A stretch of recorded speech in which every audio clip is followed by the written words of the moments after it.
Okay, hi everyone. Welcome back to another episode of Eternal Evolution of Self. This is Dee, your favorite self-love and mindset coach, and today we have with us Tatiana, and I'm going to tell you a little bit about her and then we'll jump right into the conversation. Tatiana is a certified health and life coach on a mission to help women lose weight and keep it off in a sustainable way, even if they've tried different diets, yo-yoed in the past, or lost hope of getting the result they want. Her methods are based on separating physical and emotional hungers, getting to the root cause of weight gain, and fixing it. She teaches her clients to deal with life challenges without using food as a coping mechanism. And I think this is a great topic. I was listening to or reading something the other day that I'm not sure how it is where you are, but in the United States, we have over a 75% obesity rate, which is so crazy. I'm excited to have you on today to help us get to some healthier options for us. Yeah, sure. I'm also very, very excited. Thank you very much for having me today. You're very welcome. So how do you like to get started on this journey? I know you teach people how to differentiate between, the different types of hunger. So that would maybe be a good place to start. Yeah, exactly. So when I start working with a new client, I first give her, and I only work with women, I first give her a task to only eat or start eating when she's physically hungry and not emotionally. So basically, she has to learn to separate her emotional hunger from her physical hunger and only eat when she's physically hungry and deal with her emotions in any other ecological way. You know, if you are stressed, you distress, but not using food. If you are bored, you entertain yourself in some other way, but not go and order something to eat. So and that's essentially the base of what I do. I never tell people what to eat because that's not why that's not the reason why we gain weight. We gain weight because we eat a bit too much. And yeah, I mean, that's how I start. Okay, that's great. And do you feel like focusing on what we eat and kind of beating ourselves up over what we consider to be bad foods, do you think that is counterproductive as well? Look, when you just start working with a person, telling her to stop doing something like telling her to eat something different from what she's used to eat, yeah, it is counterproductive because people go into like into the sabotage mode. They really don't want to do anything. They're just, no, I'm not going to eat what you tell me, I'm going to continue eating because, and they find a million reasons to do that, right? So when you tell them not to overeat, it's a different story because it's essentially they take the responsibility, they take control into their hands, and they eat according to what their body tells them to. Like it's not me telling them eat 1,200 calories, it's their body tells them like, you are hungry now, go eat, or you are not hungry, get out of kitchen, right? So, and after a couple of repetitions, after a couple of weeks of doing so, people inevitably come to a conclusion that they probably want to eat also healthier. I have an exercise, and that's the only exercise I give people about what to eat. So they have to write 2 columns and essentially write foods, like a list of foods that gives them energy versus a list of food that takes the energy, right? So, and once they take the initiative and write this list, they kind of like become aware of of what food does to them, and they are ready to start eating healthier. So I don't have to do anything with that, right? So it's their initiative, and they're more inclined to proceed with their own recommendations. It's obvious that the food that takes energy from us is all the carbs and all the French fries and all those options versus what's considered now good options. Right. Absolutely. I love this approach because I'm I'm a firm believer that diets don't work because they're not sustainable because like you said they have these list of rules and all these don't do this, don't do that. And what do we hate the most is being bossed around, right? Like we don't want people telling us what Yeah, to do. exactly. Even if it's for our own best good, we still don't like that. So I think it's really great you teaching people to self-regulate in that way and not criminalizing a certain food, but just knowing that if you're aware of it and what it does to your body, how it affects you, that you'll naturally evolve away from that particular choice. Exactly. Or you choose to eat certain foods that might be comfort food. Or if you go somewhere like, I don't know, to some events, to your parents' house, and they make it for you, and you choose to eat it, but you know what you're paying with, right? That's how you're going to feel later on. And you can choose to overeat as well, but it's your choice. Mhm. So how do you What I'm trying to say is that if you are going on holidays, and you can absolutely self-regulate, like you said, and choose to eat a little bit extra, but you know that it will be reflected on the scale tomorrow. But it's your choice. right. But you are the boss, like You're the boss of your own body for sure and what you bring I'll into it. support So you. You're the boss. Yeah.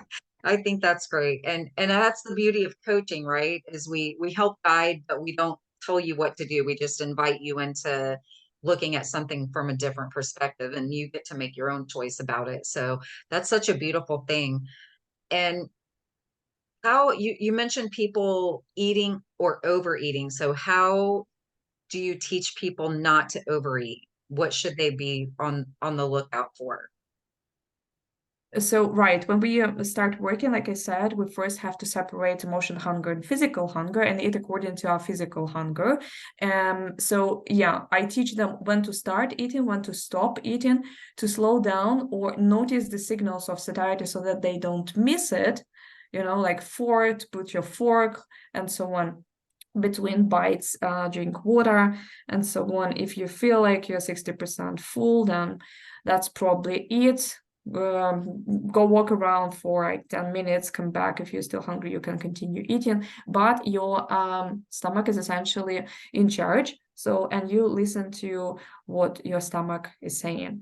And that's the most important lesson that I teach people. Of course, it's difficult to, like recalibrate our sensations, like to reconnect with our own stomach, because many people forgot what it even feels like to be hungry. So I teach them, if you don't remember how to be hungry, you don't remember those sensations, go get hungry, like skip a meal, get hungry, don't snack, relearn how it feels. That's how you start eating.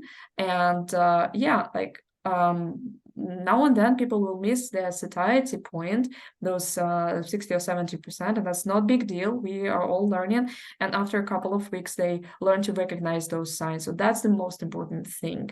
The next step, like this step is essentially also how diet works. So they restrict you. You are not allowed to go over, right, and overeat everything. So I'm doing the same. Without the next step, this step will be perceived essentially like, okay, common sense diet. The next step is, if you're not allowed to overeat, what are you like, because see, we are trying to solve some problem when we are overeating, boredom, stress, whatever the emotion is, right? If you remember the Maslow pyramid of necessities, I don't remember how we call it, pyramid of needs. So each and every need there can be like we can try to meet this need with food.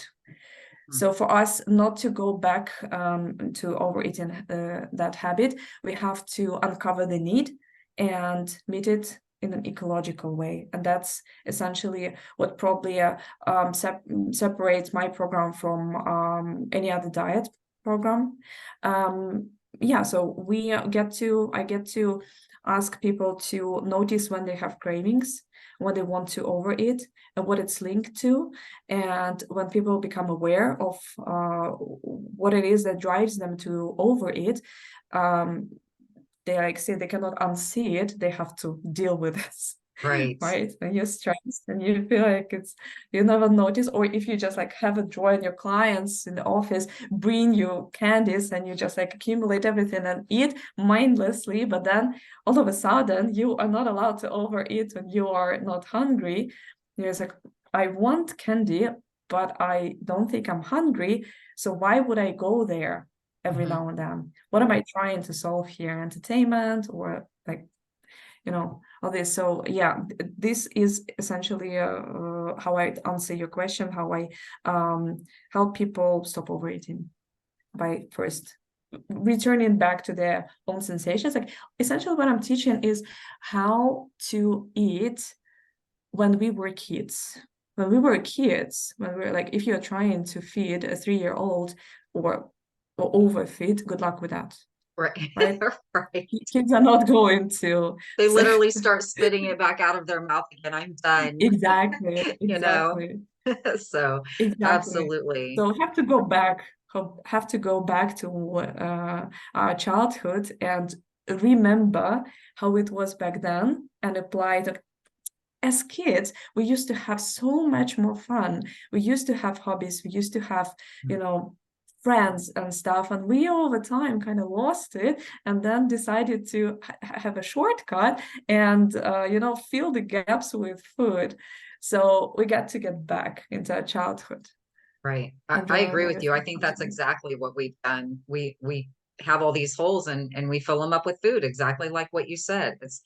And you mentioned slowing down. You mentioned two things that I want you to touch on a little more. Slowing down, Right. which I remember when I was going through my HCI's health coach portion, I remember Carrie telling a story about timing herself when she ate to find out how much time she actually spent eating a meal. And I was blown away by the number that she said that she could eat a meal in because I've always eaten very Like slowly. 2 minutes. So I was like, oh, it was less than 2 minutes. It was less than 2 minutes. She Yeah. ate an entire meal. And I was like, how do you even like, I'm not even done with one thing on my plate in 2 minutes. I eat so slowly. It's crazy. So that is one thing. And also drinking, like you said, drink water.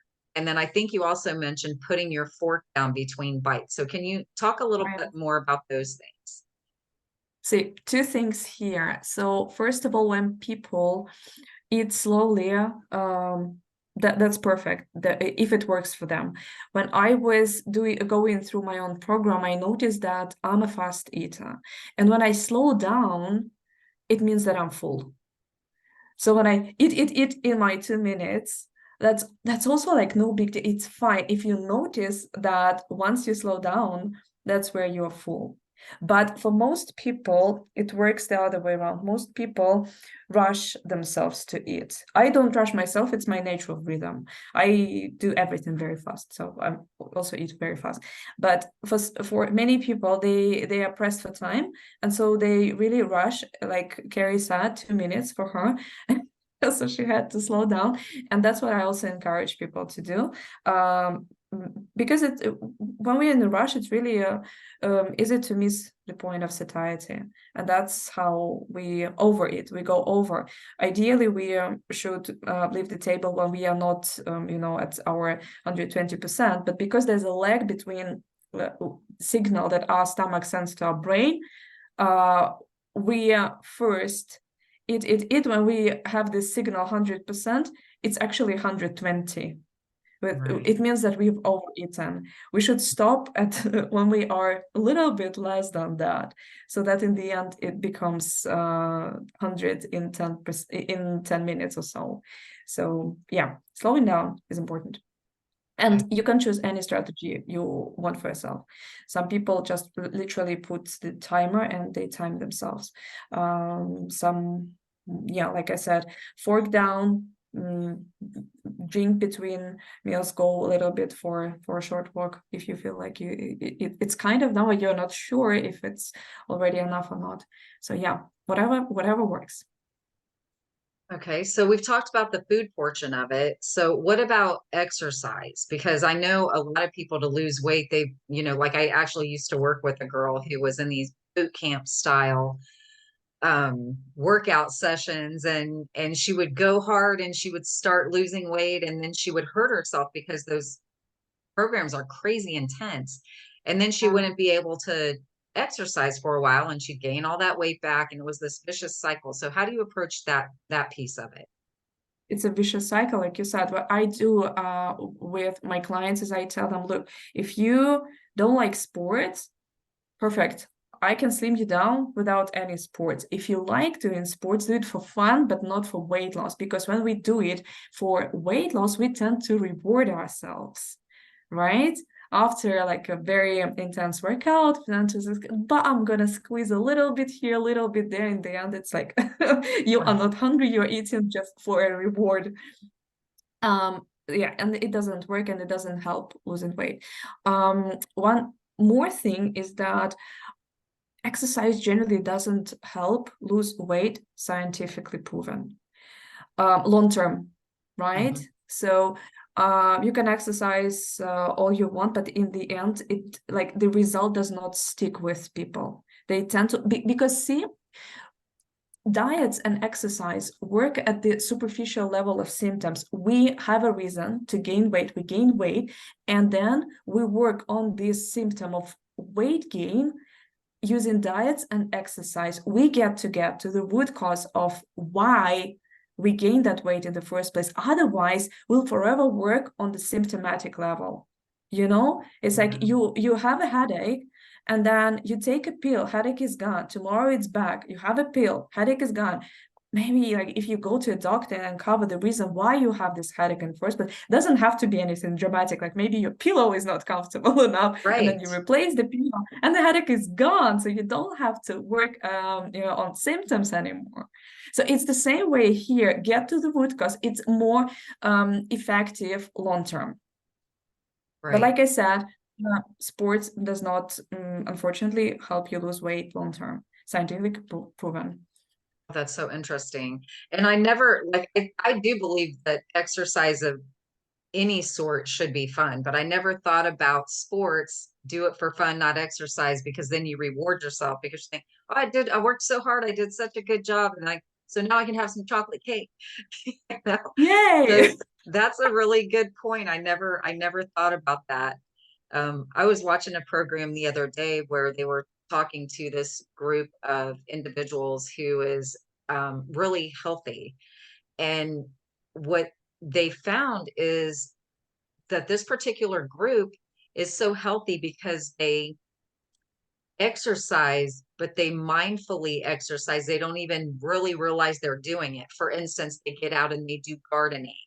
So it's something they Mhm. enjoy doing, but it has these physical exercise movements where they're improving their balance, their dexterity, they're lifting things and they're bending and standing up again. So it's these mindful movements, but they're not actually out there to exercise, they're just getting in these Hobby. movements naturally.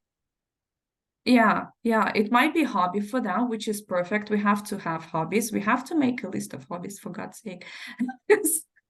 As women with kids, after 30 years old, I mean, I feel like I don't remember what was in the pre-kids era of my life. So if those people do sports as a hobby, well, that's amazing. Mm, But there's also difference between they are healthy, no, I mean small difference, and slightly like they would probably somebody would want to lose a couple of kilos. So that's not exactly the same. Like people can still be healthy with a tiny bit of extra weight, which is no big deal. You are still in the healthy BMI range. I'm not using BMI to, but just like to have a reference point of reference. Um, it's yeah, so healthy and extra weight is not always, synonymous. right.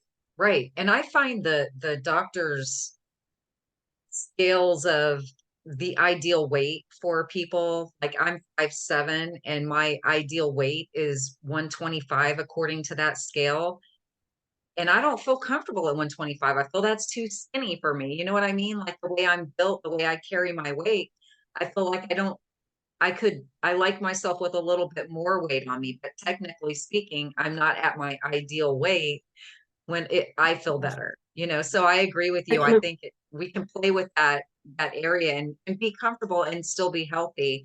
We don't all have to be a size whatever, no, I'm not even no, going to throw no, a size no. out there because it doesn't matter. No, the size really. Well, first of all, let me comment on your on our ideal weight, right? You can like I don't know, read all the books about the ideal weight and measure your BMI and everything, but if you are sharply honest with yourself that you are not eating emotionally, your ideal weight is not up to you; it's up to your stomach. Your ideal Right. weight will be regulated by your appetite. And Mm, appetite depends on like all the energy that you consume in the position where you don't move at all, plus the movement during the day. Like if you are with COVID at home laying down, you don't want, like, your body is focused on healing itself from the virus. You are not consuming that much energy. And if you are out somewhere hiking, that's a different story. You need more energy to sustain yourself. And yeah, back to the ideal weight, it's not up to you. You can have your goal weight, but ultimately you have no control over it. It's your stomach who's going to dictate how much, like, which size you will land in the end. If you're absolutely honest with yourself, you're not overeating, you're not eating emotionally. right. And that's what's important, learning to listen to our bodies because we've lost touch with that. I mean, when, like you said, it's just like you said, when we were kids, we listened to our bodies. If we felt hungry, we ate. If we didn't feel hungry, we didn't eat. And we're of course buzzing around all the time. And I think that's one of the things too, that's a big contributing factor is the sedentary lifestyle. You know, I don't There's, think we yeah, all have sedentary to be hitting the lifestyle. gym, but the sedentary lifestyle has really been a Of catalyst course, for a but lot of this. even if we have sedentary lifestyle, even if some of our listeners are in a wheelchair, they still have a chance to lose weight if they Mhm. need to, if they want to, they just eat less according to the level of energy they need to sustain themselves. Mhm. They could go. I mean, of course, movement is life. Of course, it's best if we have an opportunity, but if we work in front of a computer and that's how the modern world works, then I mean, what to do? We have to adapt, right? Right. We do. But we still have a Absolutely. chance. We can still do Yes. that. We can do that. I had a client in a wheelchair and she lost weight. She was like, "What? I'm not bloated anymore." I was like, didn't overeat, put my pasta leftovers into the fridge. I was like, "That's amazing. I feel amazing." So even if you have sedentary lifestyle, you can do it. Yeah. But it was attention to it was the mindfulness piece that helped her, right? And I love Absolutely. that she was so excited about it. I It felt was, that when you said that. That's so cool. yeah. She was excited. Yeah. That was amazing. I was like a medal for myself That is as a so coach. cool. Do you have any other advice for anyone who would like to, like, how does a person become more mindful of listening to their bodies? What kind of tricks or tips do you have for that? Like I said, first of all, you can actually, like, let's do it very practical. It's morning probably, right? Whatever the time you're listening to us is at your place. Next, try to eat next time when you are physically hungry, like literally. When you decide to eat, pause and ask your stomach, are we hungry now? And if your Mm, stomach says, yes, then you go and eat, slow down, not to miss the satiety part. And if not, get out and return when you're hungry. And that's how you start. That's the first step. Give yourself a present, weigh yourself at the beginning of this experiment, and try to sustain it for the next 5 days. Like I absolutely guarantee you'll have results. It's that magical.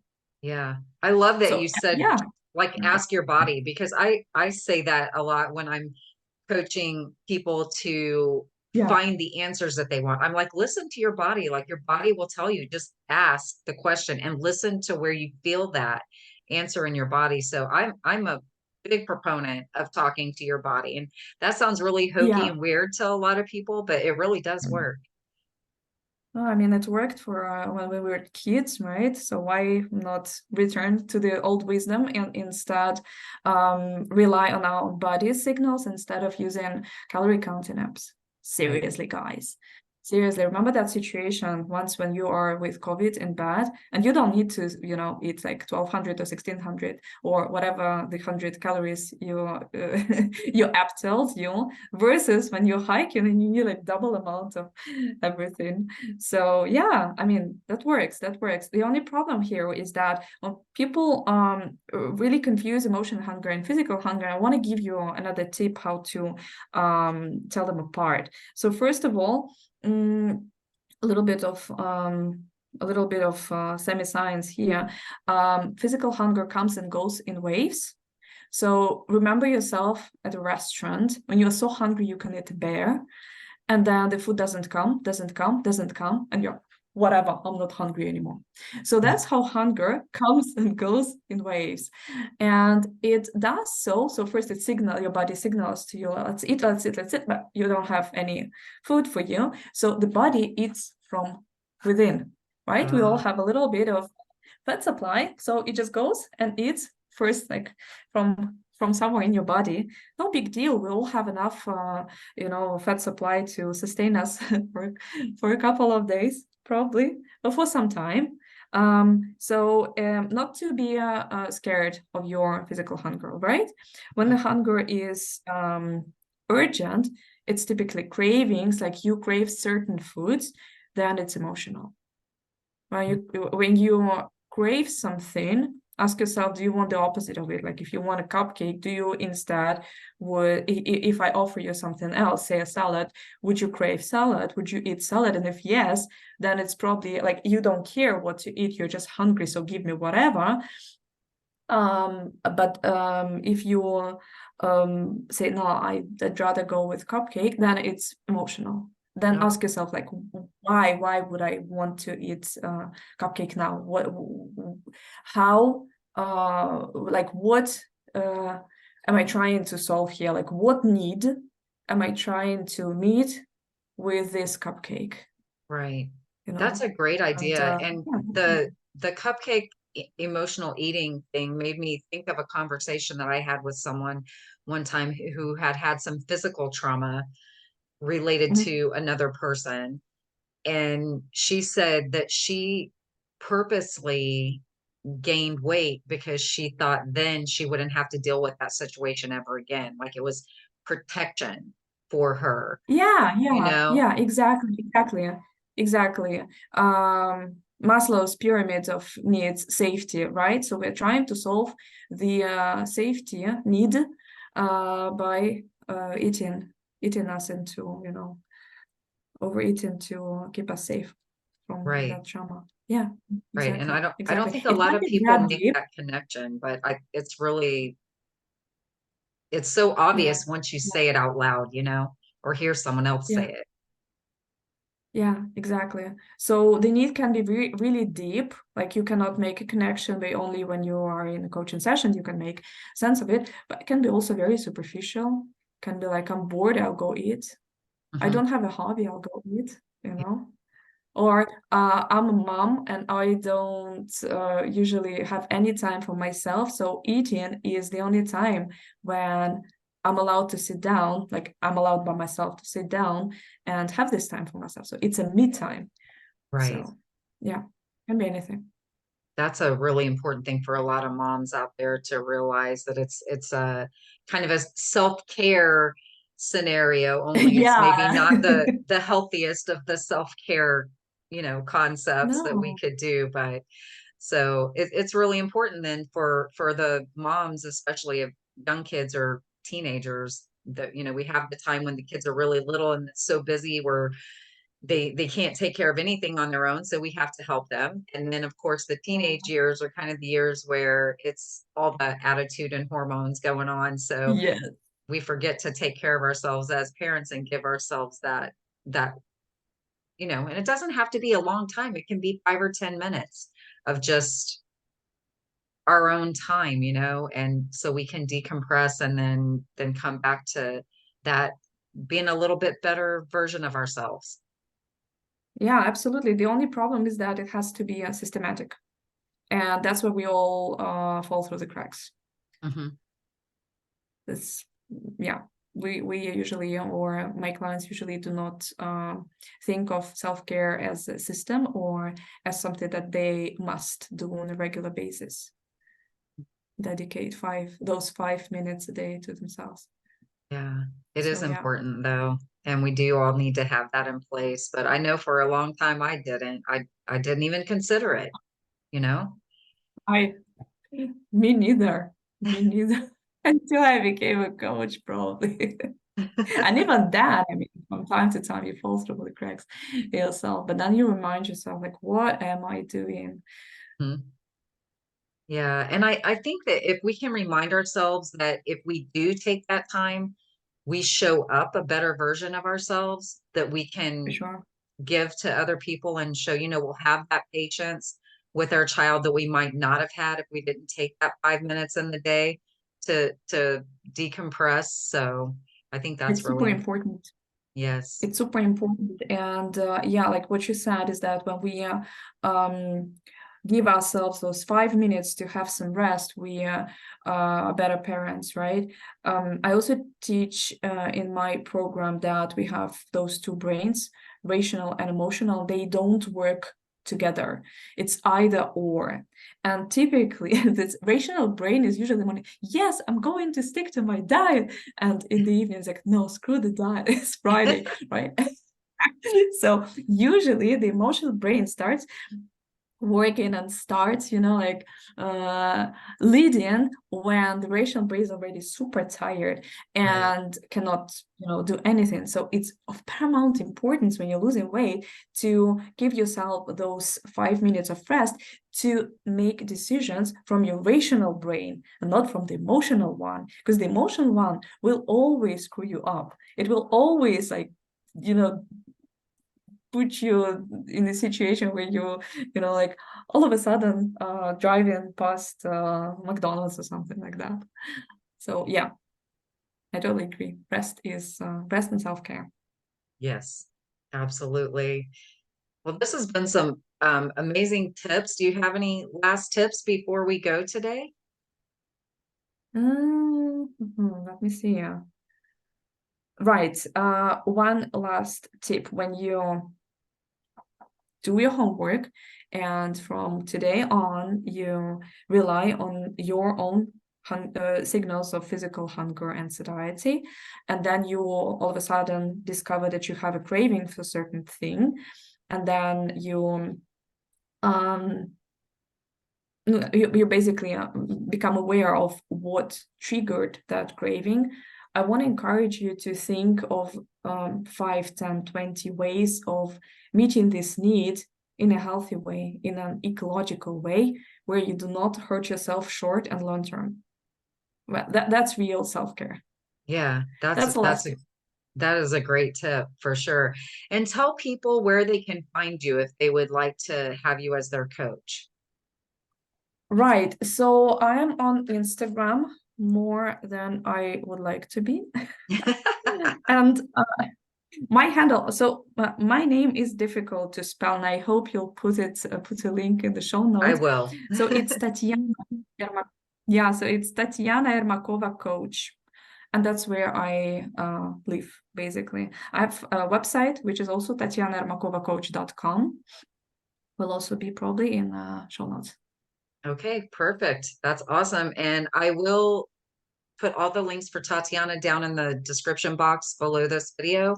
So you'll be able to reach out to her if you would like to have her as your coach or connect with her on Instagram to see the content that she puts out there. So, Tatiana, it was so great having you today. Thank you so much for your insight. It's been really helpful. I know you've given me some, excuse the pun, food for thought today.